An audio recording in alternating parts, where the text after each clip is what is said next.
Hello ji, अस्सलाम वालेकुम, welcome back to another vlog. तो आज हमने व्लॉग स्टार्ट किया है कि आके यहाँ पे हम आए हैं जी DHA फेज़ 5 हमीद लतीफ़ हॉस्पिटल। यहाँ पे है जी बिया की डॉक्टर फौजिया ऑडियोलॉजिस्ट से अपॉइंटमेंट। बिया का है आज ABR, तो निकालते हैं बिया गाड़ी से बाहर।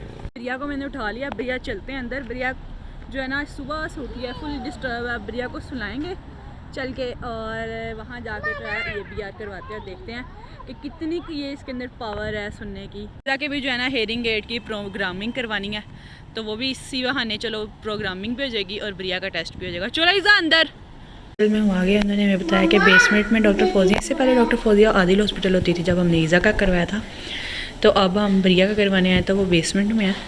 तो अब देखते हैं कि क्या क्या नेक्स्ट होता है। ब्रिया को देखें ज़रा कितनी नींद आई हुई है। इतनी नींद आई हुई थी, अब सारी नींद उड़ गई है एक नई जगह पे आके। डॉक्टर से तो मिल लिया, अब जा रही है ब्रिया का वेट।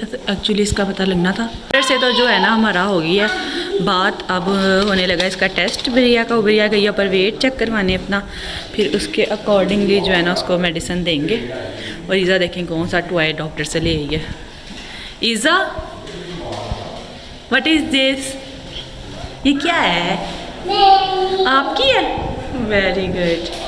प्रिया ने जो है ना मेडिसिन भी पी लिया और वेट वगैरह भी हो गया, लेकिन इसका जो है ना सोने की कोई जो है ना मुझे चाले नहीं लग रहे। देखें बिल्कुल जो है ना, ये देखें चेक करें ज़रा, कोई बातें कर रही है। ईज़ा को तो बस अपने टॉय की पड़ी हुई है। और देखें ब्रिया तो मैं कहती हूँ हर जगह जाने के बस आप इसको स्ट्रिक्ट तरीके से ना बस मैं सुलाने लगी हूँ और फिर सुला के, ताकि जो है ना इसका IBR जल्दी से स्टार्ट हो जाए। हाल देख लें ज़रा, ब्रिया जो है ना आज बिल्कुल लेटी, ये देखें ज़रा कितनी मदहोश है। मेडिसिन का असर हो रहा है इस पर, लेकिन ये सोने का नाम नहीं ले रही है।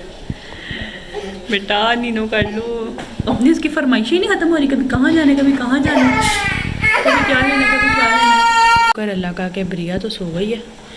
उसका अंदर आपने देखा है कि टेस्ट जो होने की ना तैयारी वगैरह कर रहे हैं, और मैंने इसको बाहर बिठाया दूध दे के कि बाहर बैठो और दूध पियो बाहर बैठ के।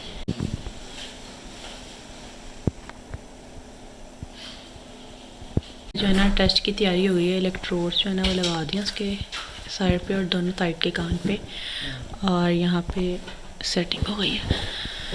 मैं दिखाती हूँ उस साइड पे भी लगा हुआ है।